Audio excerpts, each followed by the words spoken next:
So I'd just like to invite both of you up to the stage, and I've got a couple of questions to kick us off. We've got about 20 minutes for discussion.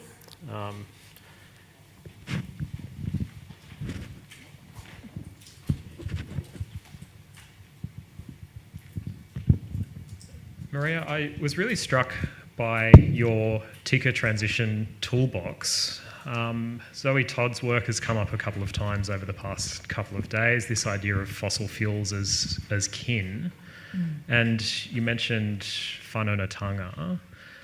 I was wondering if you could say a little bit more about the implications of that for critical minerals, and with an emphasis there on the criticality, right, which has a very technical definition around supply chain disruptions. But what I was seeing from the genealogy suggested we might find ways to tweak that definition. So do you see criticality in critical minerals as being in tension with your Tika toolbox? Yes. Yeah, I mean, that framing of it clearly isn't something from, our lens. And I think in the piece that you wrote as well, you talked about the securitisation aspect, and that's something, in any kind of emergency scenario, when shortcuts are needed and quick decisions are needed, what we often see is that short-term thinking tends to come to the surface rather than the longer-term, more challenging solutions. So I think that's where the wariness about the framing of it in that way, tends to come from. I don't know how much you want me to get into the specifics of other ways of extracting lithium or whatever, but there is some suggestions of other forms of it through the geothermal fluid, but that has its other issues.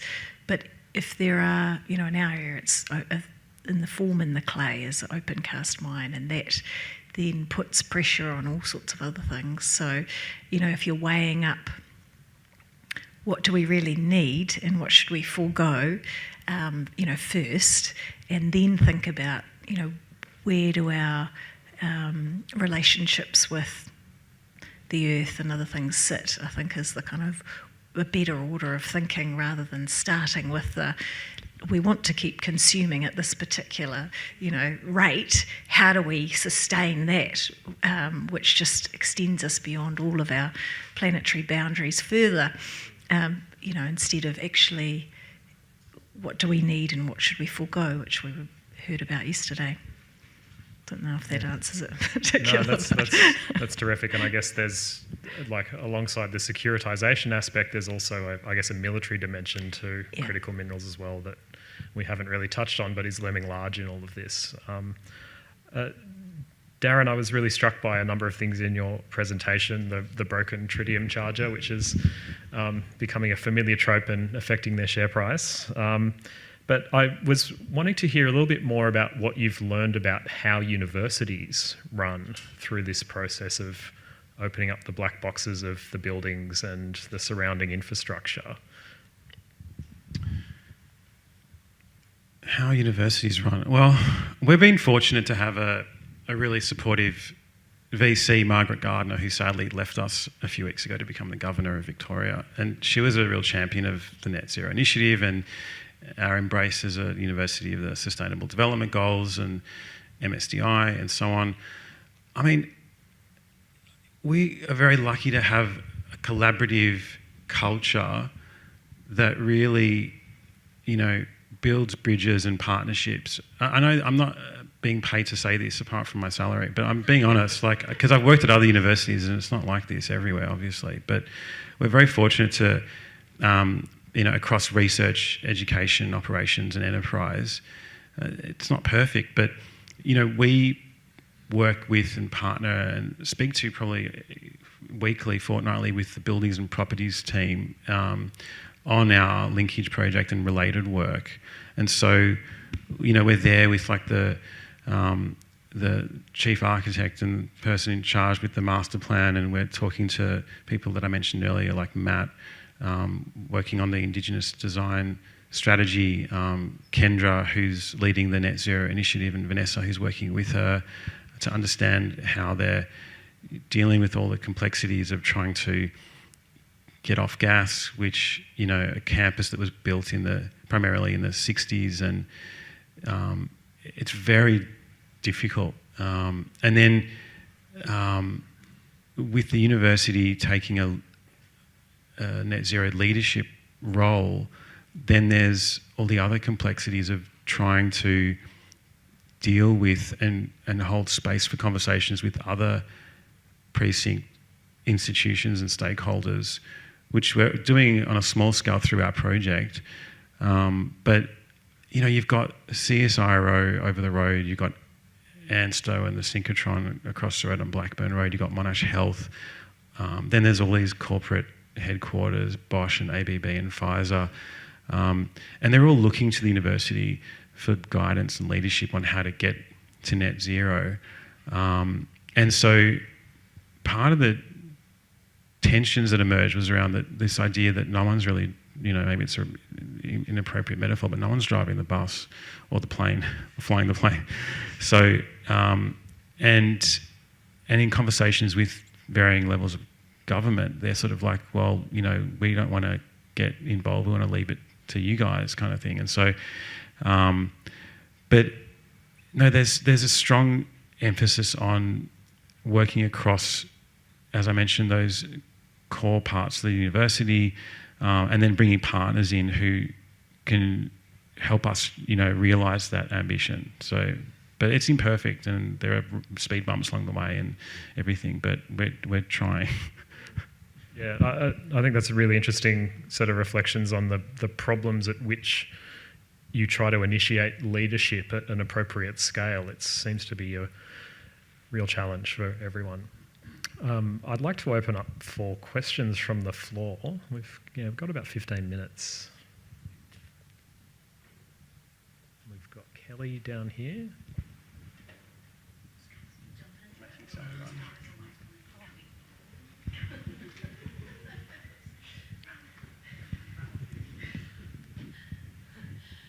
Kia ora kōrua for your talks. That was really so interesting, and I wrote so many notes, but I'm trying to make one question.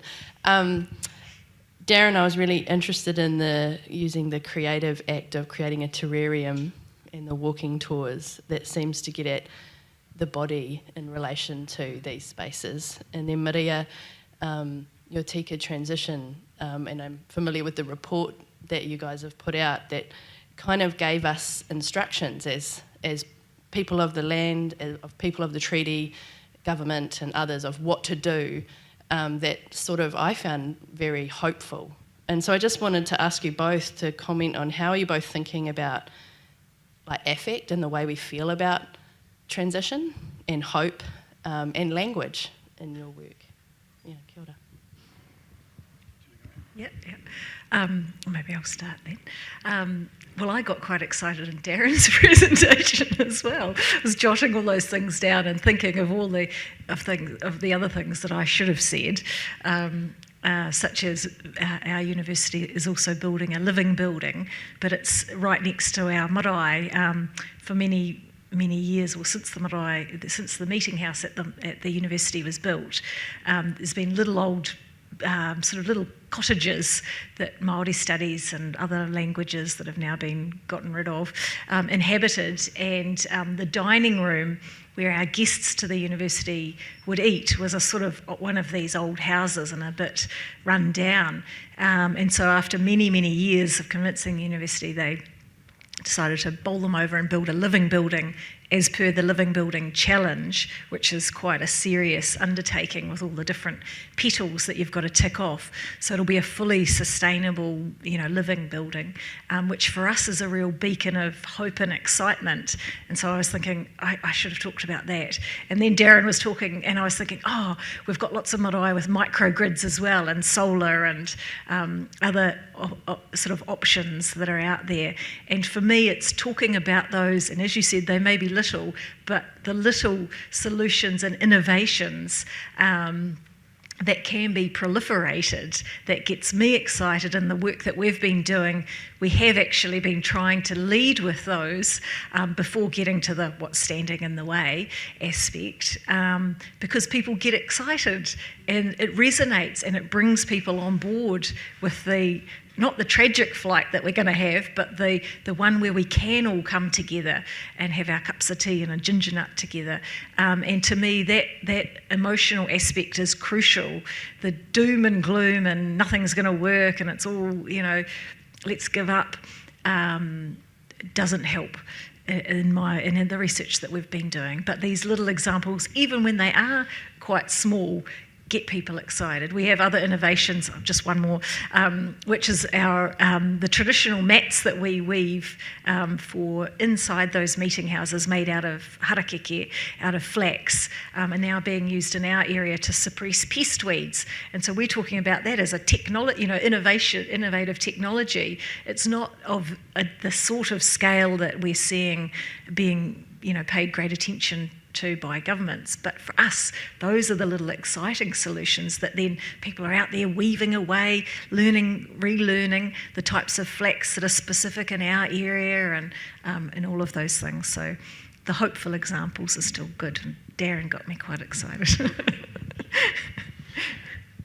Thanks, Kelly, for the question. Look, affect is really central to everything we're doing at the moment with the project, and we spent months really trying to think through how can we do envisioning differently or meaningfully in a place-based, sensitive way. And, we were all kind of just so burned by the kind of Miro board experience over COVID, and we just spent a lot of time. Sorry, I'm talking about Melbourne lockdowns again. I'm still, triggered by it, yeah. But there were a lot of them. And so we literally spent like 2 years online and in Zoom and Miro. And then once we could get out last year and, we literally would just like have these walking meetings and there was already like a bit of a history of showing people through the Clayton campus in terms of all the great work that's going on. And I'm happy to, if anyone's coming to that neck of the woods anytime, get in touch and I'll take you on a tour as well. But, and so then we thought, well, in terms of the visioning work, how can we actually kind of replicate that and get people to, just kind of experience what's happening here on the ground, to just think, breathe, contemplate, walk around, have conversations, enjoy the trees, the nature of the birds, the insects, the wildlife and so on. So then in the actual workshops, we literally spent like half a day on these 4 simultaneous walking groups to try and get across the whole campus. And then that just was designed to kind of, expand people's ideas around possible futures, to show transitions in the making. And then we wanted to, in some of the testing we did, there was a kind of a minority, but there was a group that would always turn to dystopian kind of visions, and we wanted to steer away from that because, look around, we get it. And we wanted to really go for preferred futures, and so that work to go out there and walk around, be together in space, in place, in recognition, appreciation of what's happening. Then people were in a really unique mindset for the envisioning work that actually took place in the afternoon with the terrarium building, and people were literally grabbing rubbish off the side of the road and weeds and flowers and bark and this and that and fruit and other things, and then putting all their hopes and dreams and aspirations into these terrariums. And then we're actually trying to keep them alive now, and we're going to have a bit of an exhibition later this year. Sarah's running this Futures Symposium at Maldhan in December. I hope the terrariums will stay alive by then. We're trying to do our best. We're not green thumbers, unfortunately. But it's really more about the actual making of those visions of the future in such an organic, embodied way, rather than just getting people to develop a vignette or a narrative or post-it note something. So yeah, hope and affect is really important. Might take a couple of questions. We've got Mel and Gay at the front here.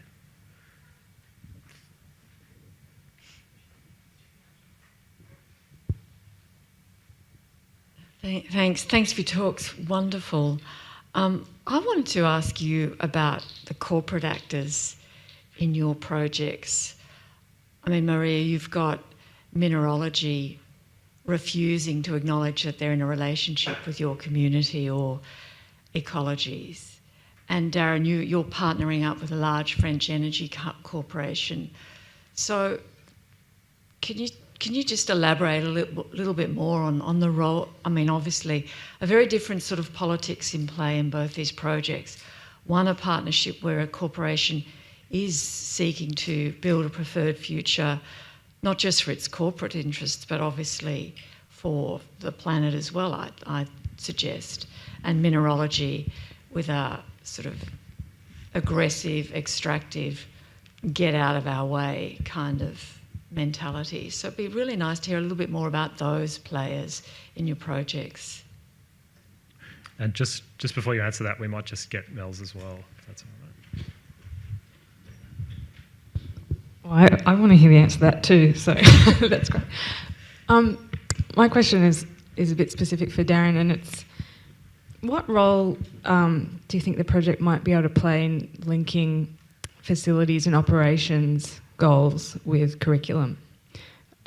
Because I'm asking this partly out of personal experience trying to do that in a corporate setting where the sustainability goals are quite separate from the product being delivered, because the people that are responsible for it are the people in facilities or the people in finance or even human resources.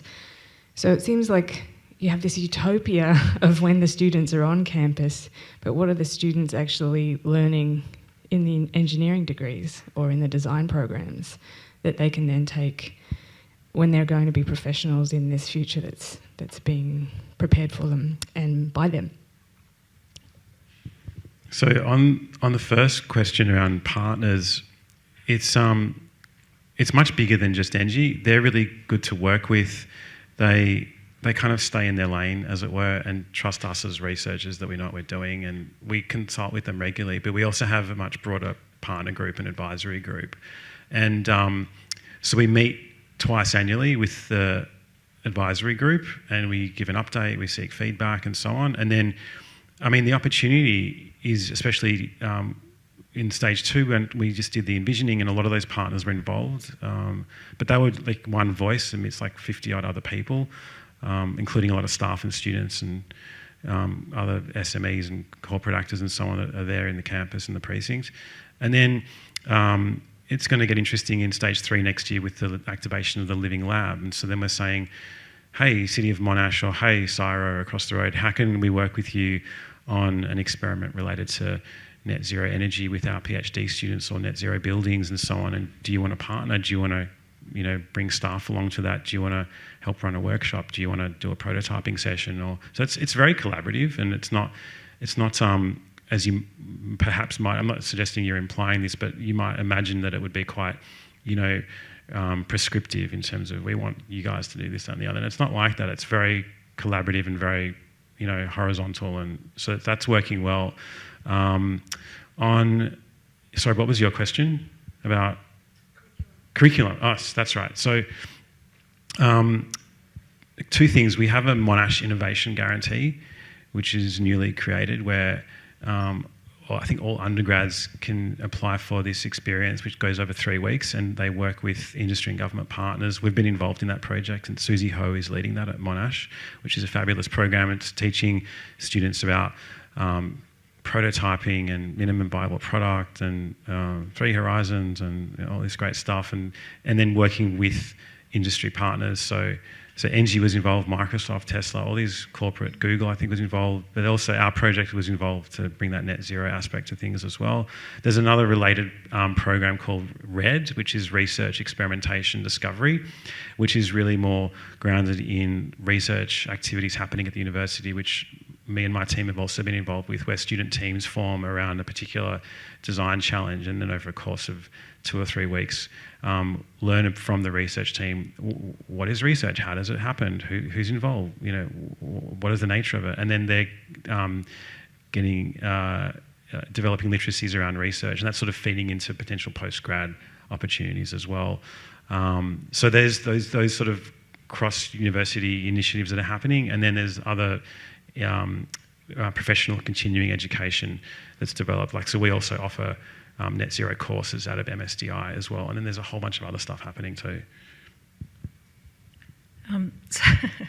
So I mean, the interaction, we did try and, initiate a more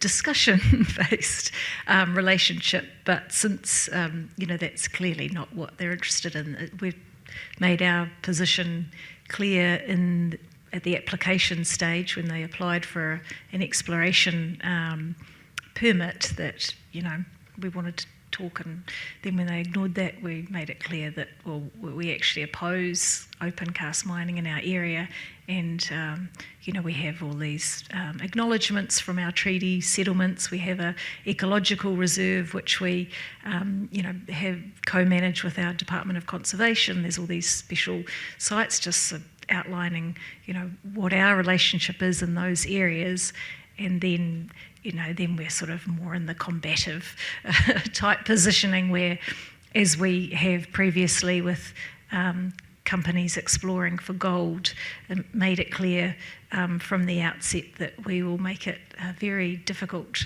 and that that there will be resistance to what they try and do, and that we will keep networks with our relations in the area, so the kind of picking off activities will be also more difficult for them, or the buying off activities will be more difficult. And so, that's where you end up.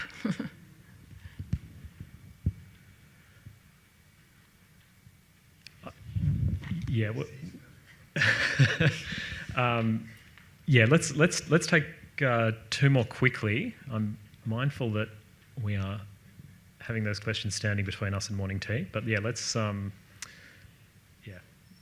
couple of succinct ones from Cameron and Jess. Okay, thank you. It's too big a question for this short period.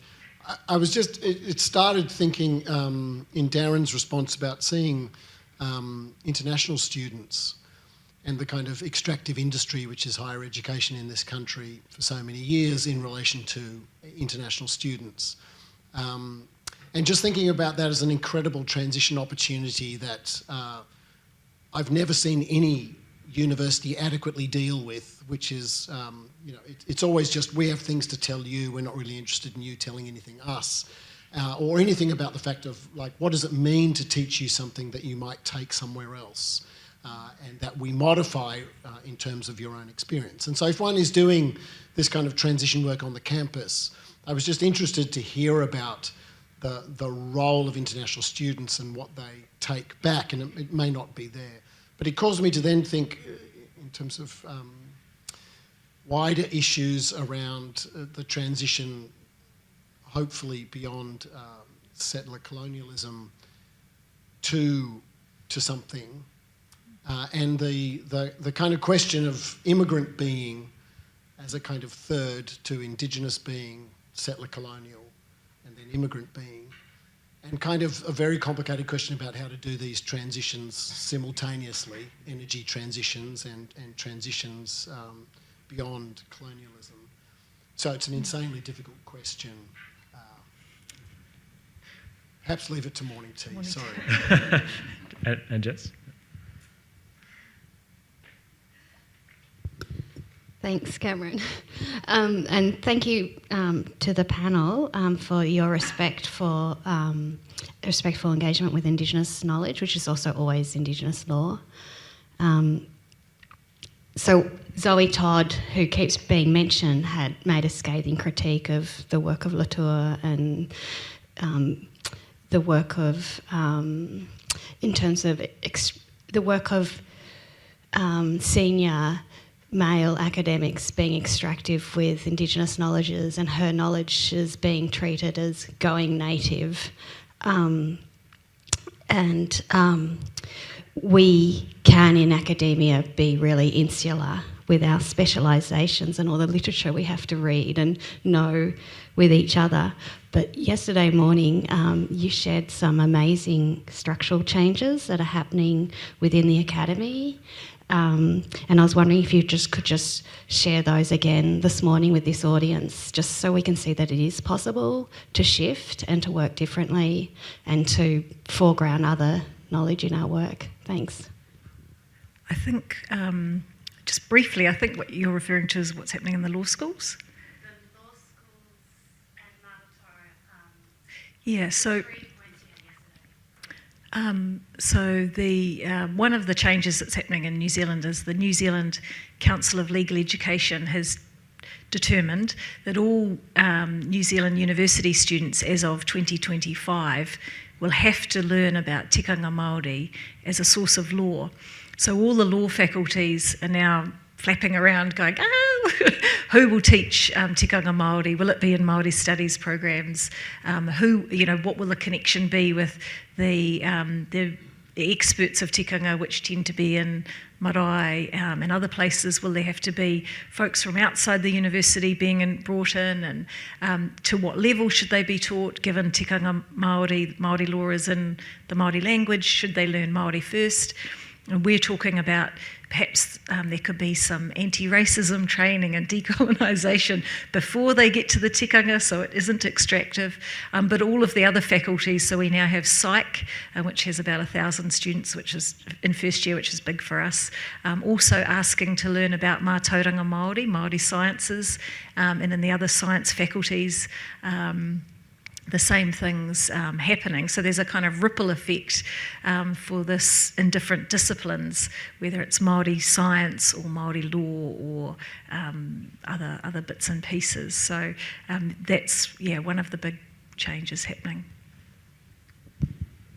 All right, folks, we might leave it there for this session. Thanks very much for this exploration to Latour's third attractor. We have morning tea just up the hallway, and then please stick around for our journey to the fourth attractor with Juan Salazar after the break. So thanks very much to our panellists, and thank you for coming along and engaging.